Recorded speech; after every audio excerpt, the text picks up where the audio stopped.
what God has already done for us, to the point where we're always looking for the next harvest. We're looking for the next big payday with the next big reaping ceremony. But what we need to learn to do is celebrate what he's already done. Touch your neighbor, say, praise him now. Many people are like those farmers that are planting a seed and watching it go in the ground and sitting there looking at their watch, waiting for the harvest to come. But that's why Jesus used parables about agriculture, because he understood that his audience knew that growing was a process. This is why he explained in phases in chapter 26 and 29 that before the seed begins to sprout, the seed has to go in the ground, then it has to die, and after it dies, a blade begins to come forth, and the seed takes root, and then the seed begins to grow into a beautiful plant. Touch a neighbor and say, it may not look like it, but I'm still growing. The results may come many years later, but they do come. The zealots had their own methods of getting results in connection to what Jesus said about the kingdom. But Jesus said the kingdom would not come about according to zealous methods. A lot of us have self-fulfilling prophecies when we wake up in the morning. We say on January 1st every year, Lord, I'm going to lose this 20 pounds. I'm going to exercise. I'm going to eat right. But Lord, when I ride down Pleasantburg Drive, don't let that hot donut light be on at Krispy Kreme. Knowing good and well that that light is on 24/7, 365. And when we turn around on Pleasantburg Drive, we say, well, Lord, I told you not to leave the light on. Many of us are trying to bring the kingdom about through our own means and our own hands, but you are destined to fail and to disappoint God every time with a zealous approach to ministry. You can't make ministry about you, and you can't make the kingdom about you. That's why it's not called the kingdom of you. It's called the kingdom of God. The parable of the mustard seed is recorded in chapter 4, verses 30 through 34. It's a connection with the three preceding parables that can be seen an encouragement to those who are reaping meager results. I can shout right there for myself, because many times when I look at what we call ministry, it's the commercial things, it's the TV programs, it's the crowds, it's the accoutrements and all of the polished things that look favorable to the eyes of men, but many of us don't understand the work that goes behind what we already can see. See, the truth of the matter is, when you're looking at a tree, most of us are looking at what is above ground, but the true essence of a tree is not what we see above the ground. It's that our tree is also growing beneath the surface. Touch your neighbor, say, growing two ways.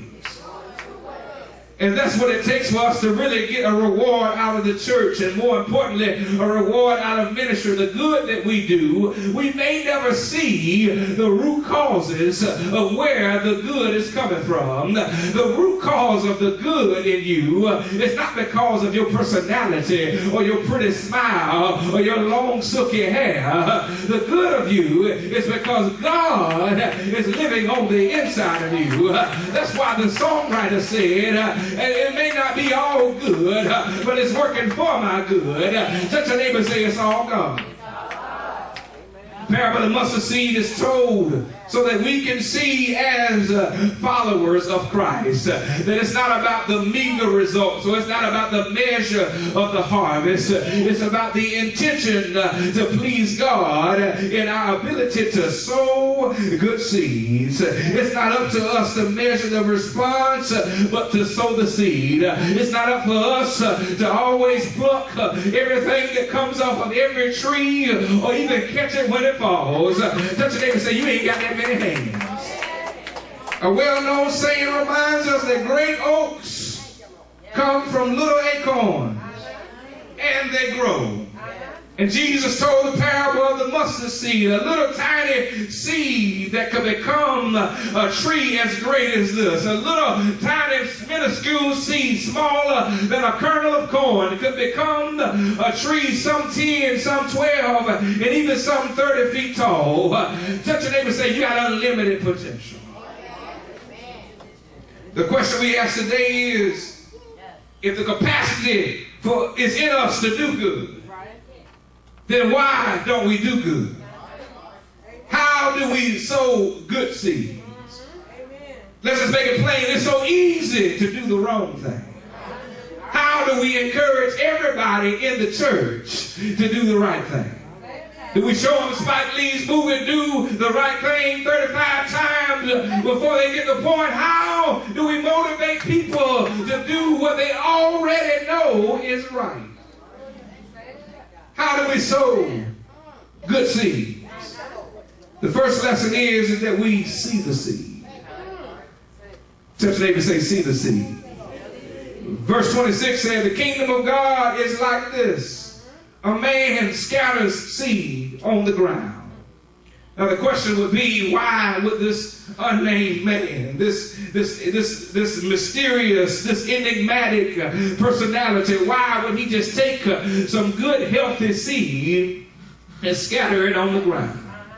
The word scatter comes from the Greek word balo, which means to throw. It means to put. It means let fall. And what Jesus is actually illustrating in agricultural terms, there was a form of sowing that was called broadcast sowing. This was when the sower would just take a handful of seeds and then spray them around and throw them around already tilled field and allow the seeds to take their own root in the ground. This is why we, as followers of Christ, had not controlled our own destiny. Many people have heard the parable that says, if you want to make God laugh, you tell him your plans. This is why we got to believe that we are in the path of righteousness, not for our name's sake, but for his name's sake. Many people still pat themselves on the back for giving money to the church. Many people are still sticking their chest out because they singing on the choir, or because they're ushering, or attending Sunday school.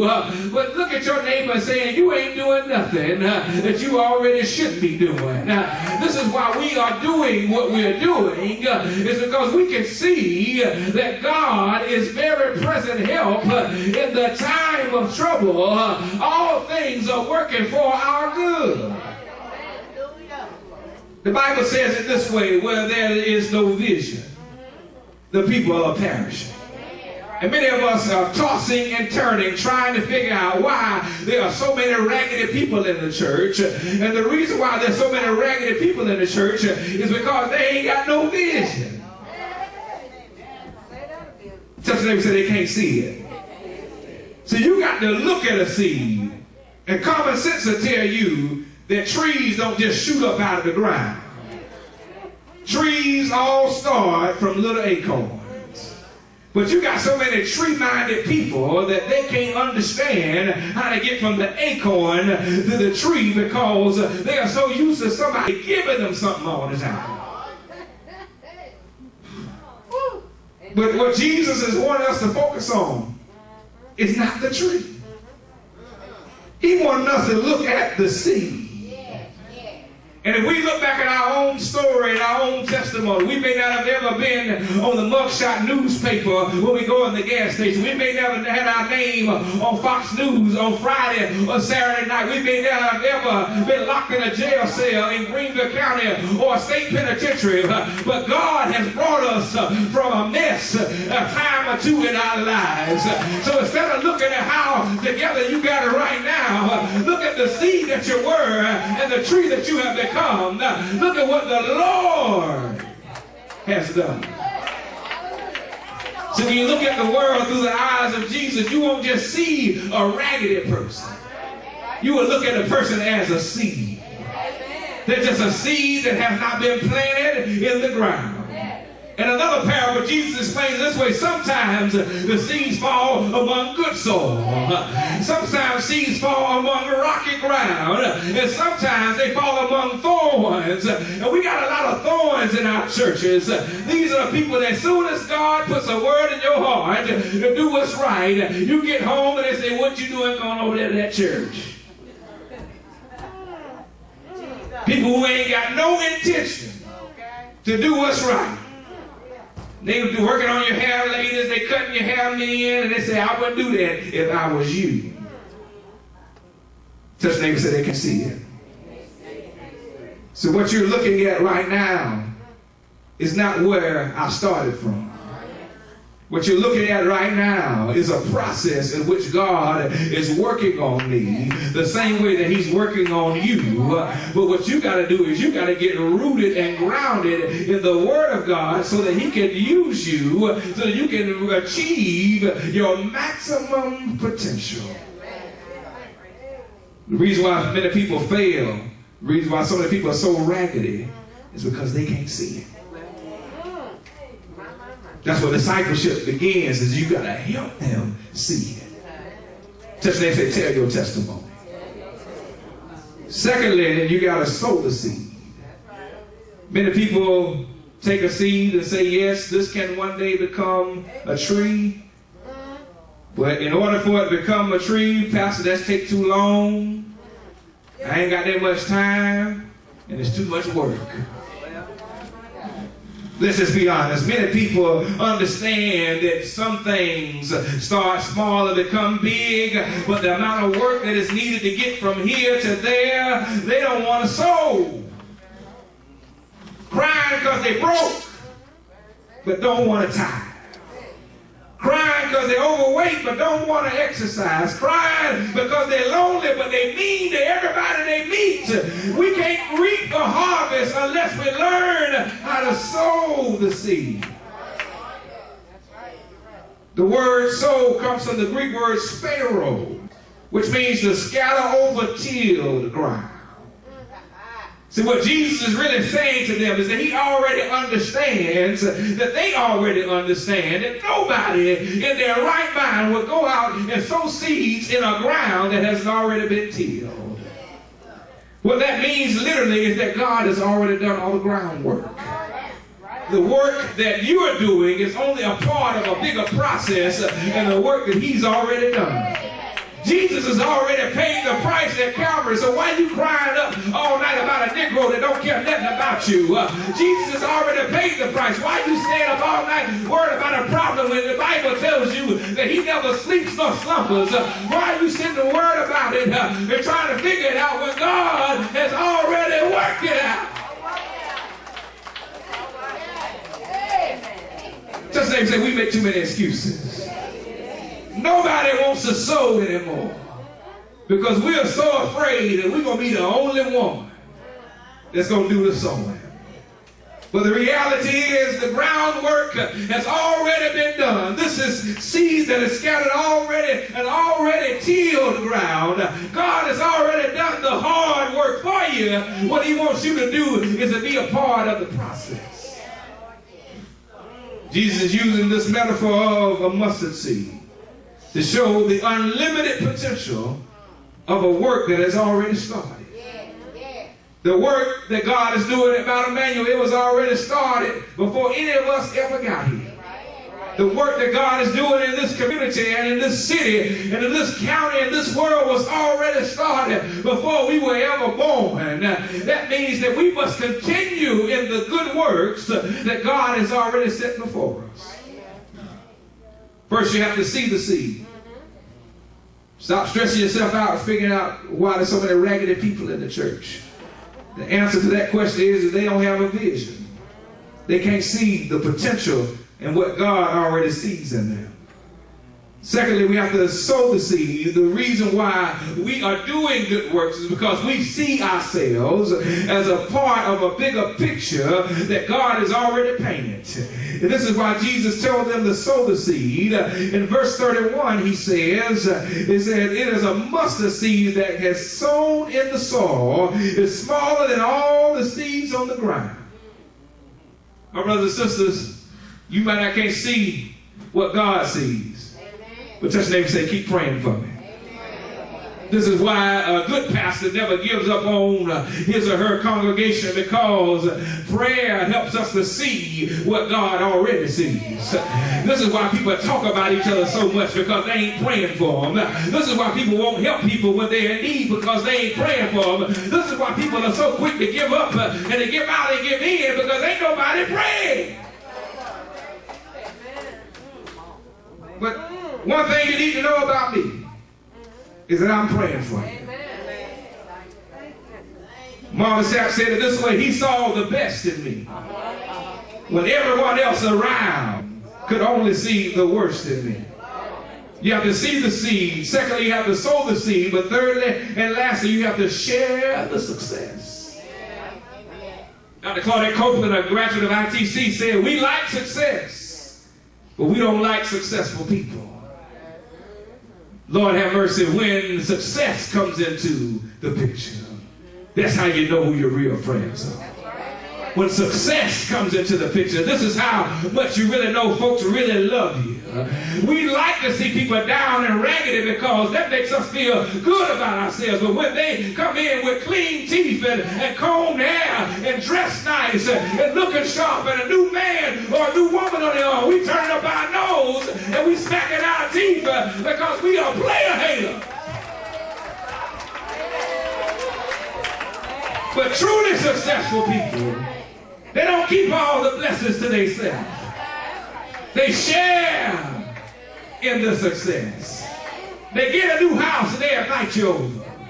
They get a new car, they offer you a chance to go for a ride. They get a new man or a new woman and they want to put them all on Facebook. And this is how you know you got some successful people, and they want to share what the Lord has already blessed them with. Too many quiet people in here today. Verse 32 says, and when sown, it comes up and grows taller than all the vegetables, and produces in large branches so that the birds of the sky can nest in its shade. Thank God for the shade. The word shade comes from the word skia, which means shadow. It also means foreshadow. The Bible says, he that dwells in the secret place of the Most High God shall abide under the shadow of the Almighty. I get hot sometimes working in the yard, cutting grass. I get hot sometimes when I'm going for a long day's journey. The sun, even for a man of color, can be a brutal beam upon my fragile human flesh. But every now and again, I thank God for the journeys and the pathways of righteousness that God has led me on, where I can look on either side of the road and see a nice, cool, shaded tree. Every now and again, when I get discouraged on this life's highway, I realize that the trees are there and the shade is there for me to step back and step in and allow God to cool me down from the shade and the rays and the weapons of life that have come to do me harm. This is why I understand that success is really not about me. Success is really about knowing where my real help comes from. And all of my help, like David says, comes from the Lord. This is why I don't have to keep all of God's blessings to me. This is why I understand the principle of overflow.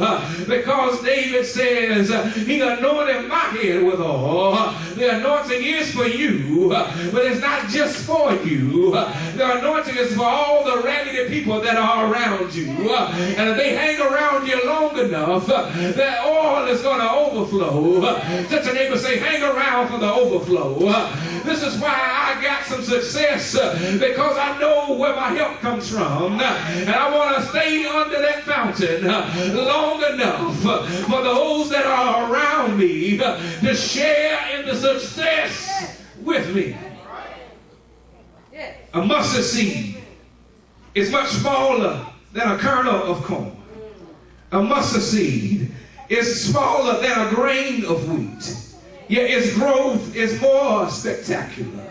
It can reach a height of 10 or 12 or even 30 feet. It becomes a tree that can be shade for the birds in the summer, but it also can be a home for the birds in the winter. The point that Jesus is trying to make is that it's a comparatively large result from such a humble and insignificant beginning. Touch your neighbor and say, it's not how you start, it's how you finish. I thank God for the cliche that says I'm not all that I want to be, but thank God I'm not what I used to be. I used to be in a hot mess, but one day Jesus came into my life and he picked me up and he turned me around. He placed my feet on solid ground, and I don't know about you, I got enough praise for me and for you too. This is why Jesus said, even if they don't praise me, the rocks will cry out. And I don't know about you, God's been too good to me to let a rock speak in my place. I gotta praise him now, and I'll praise him again.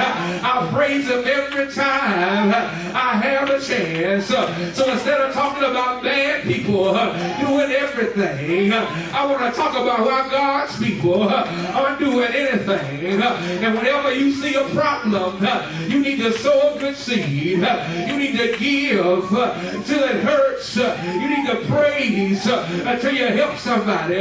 You need to promise until your works get done.